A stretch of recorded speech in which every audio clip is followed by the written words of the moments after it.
Hello, this is Photography Gamer. Welcome back to the channel. Today I am reviewing The Walking Dead: A New Frontier. The Walking Dead: A New Frontier is an episodic adventure game developed by Telltale Games. The main focus of the previous two seasons was Clementine. She returns in this third season but takes a bit of a backseat in proceedings. This season focuses on Javi Garcia and his family and how they survive the zombie apocalypse. If you've never played a Telltale game before, it's more like an interactive movie than a conventional game. It's mainly hands-off in terms of the action. It's a lot more narrative, conversations, moral choices and decisions.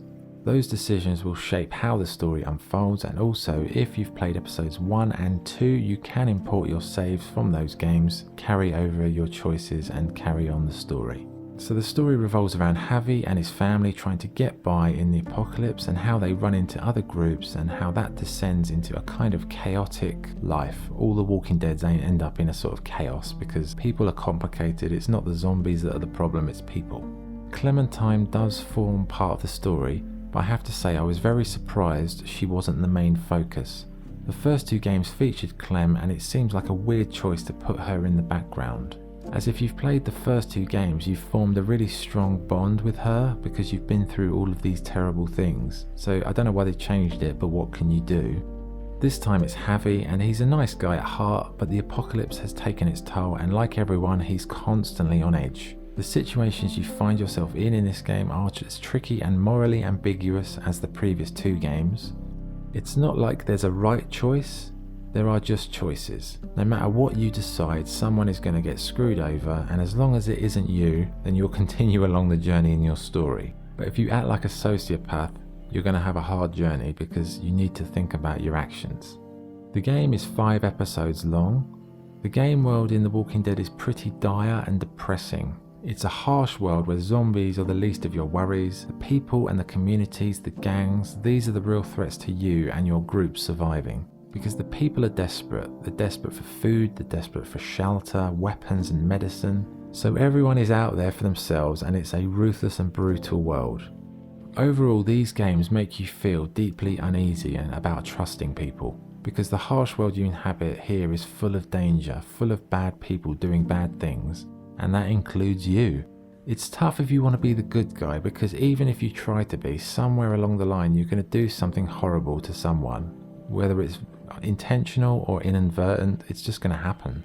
That's the reality of this dark, twisted journey that you're going on in The Walking Dead.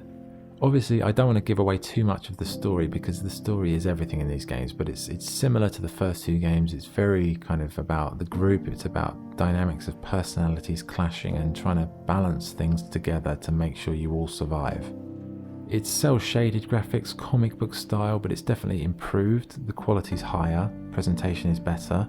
Personally, I quite like the style as I'm a comic book reader myself, but it's not hyper-realistic, but the tone and the themes of the story are realistic, even if it looks a bit like a comic book. As with all these games, the voice acting is exemplary. The casting of the actors and actresses is excellent and everyone feels believable.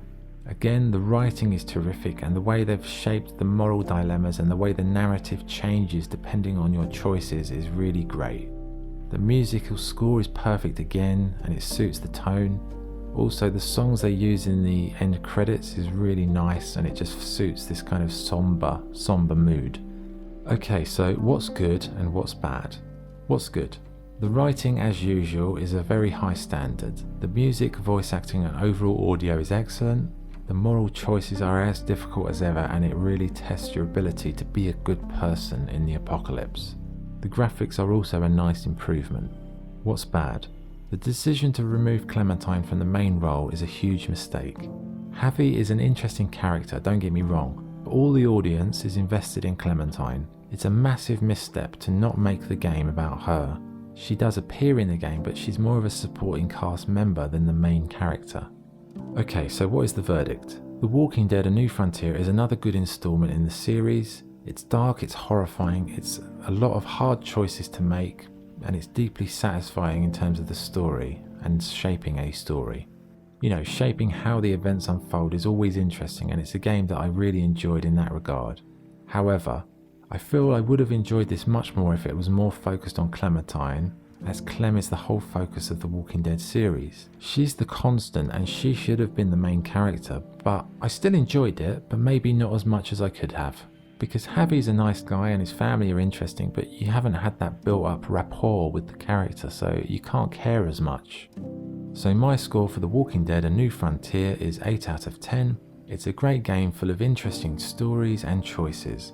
I really hope the next season, however, focuses back on Clem, as otherwise I think the hardcore fans of the series will be very disappointed. Okay, so that was a review. If you enjoyed the video, please like and subscribe. This is Photography Gamer signing off. Thank you.